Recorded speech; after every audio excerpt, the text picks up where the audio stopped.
We are so glad you are here today to work on your parenting skills. We know it's difficult to carve time out of your day, and we applaud you for making your children a priority.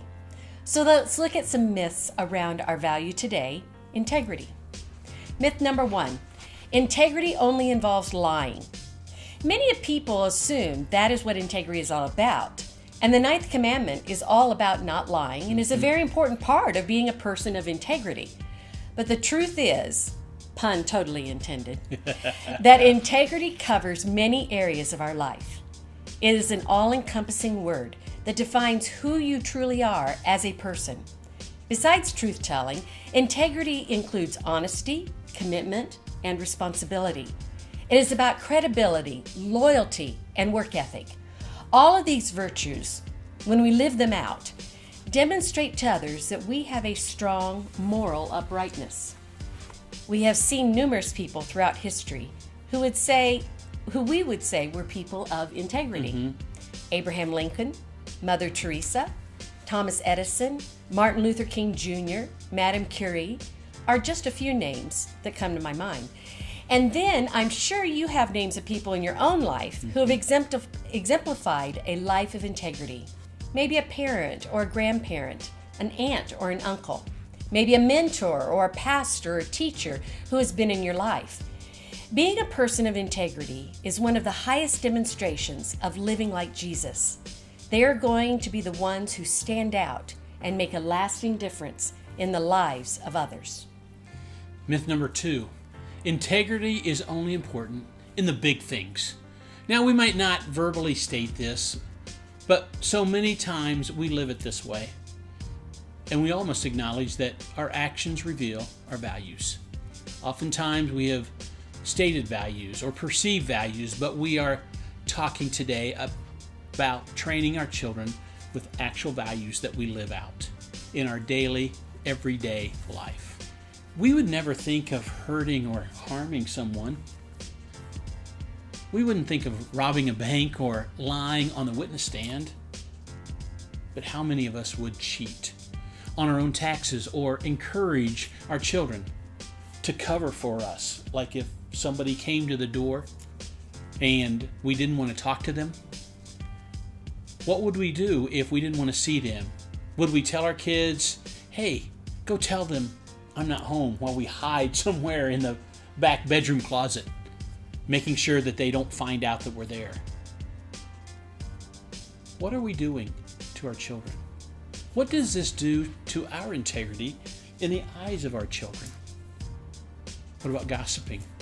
When our children hear us gossip, it only creates a culture in our home that is okay to fudge on the small things, and it really doesn't matter or doesn't count. But again, we ask, what are we modeling? What are we instilling in our very own children? If we start to lie or cheat a little, we lose that integrity. The small things matter, and our values or lack of them reveal our character.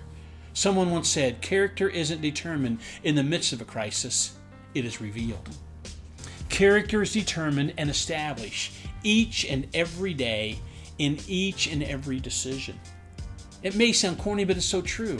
A person of integrity isn't just that some of the time. Isn't that person just some of the time?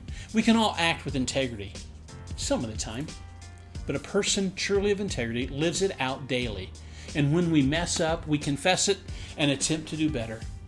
None of us are perfect, but we can decide what kind of person we will be and how to demonstrate, train, and teach our children in this incredibly powerful value of integrity.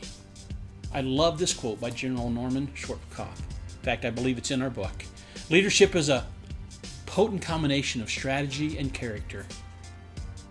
But if you must be without one, be without strategy.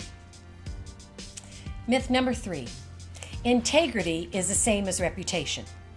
In his book, The 12 Essentials of Godly Success, Tommy Nelson says, reputation is who people think you are, but integrity is who you really are. Our reputation comes from outside of us. It is based on how people view what we are doing and saying in a public setting. But integrity comes from within. In essence, integrity defines our soul. It is who we are at the very fiber of our being. Living lives of integrity can only enhance our reputation with others. And how I live with integrity is how my Heavenly Father wants me to live. Mm-hmm. What would you do in a situation when you knew you would never be caught? This is the difference between reputation and integrity. When no one is around, what do you allow yourself to think, act, watch, listen, or play? Mm-hmm. When making a commitment, do you live up to that commitment?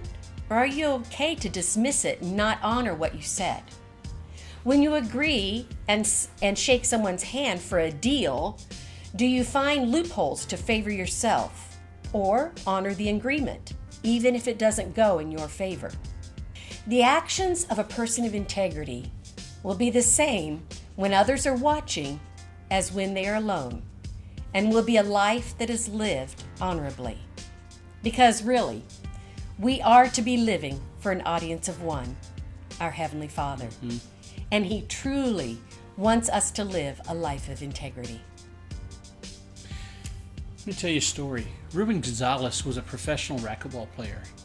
An article I read in Sports Illustrated from several years ago tells about his match against the then number one player in the world and perennial champion. His name was Marty Hogan.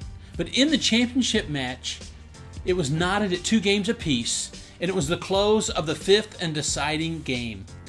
Gonzalez made a play after an extended volley that was pure magic. It was a kill shot in the corner. The official called the shot good, and Gonzalez gained control of the serve, and the momentum had changed. It had swung in his favor. What happened next stunned many. Gonzalez stopped and announced that the shot actually hit the floor just before the wall. It just skimmed. He called it on himself and lost the game and, of course, the match. When asked, Ruben stated that winning a championship was not worth losing his integrity. He walked away with integrity intact and moved forward with life.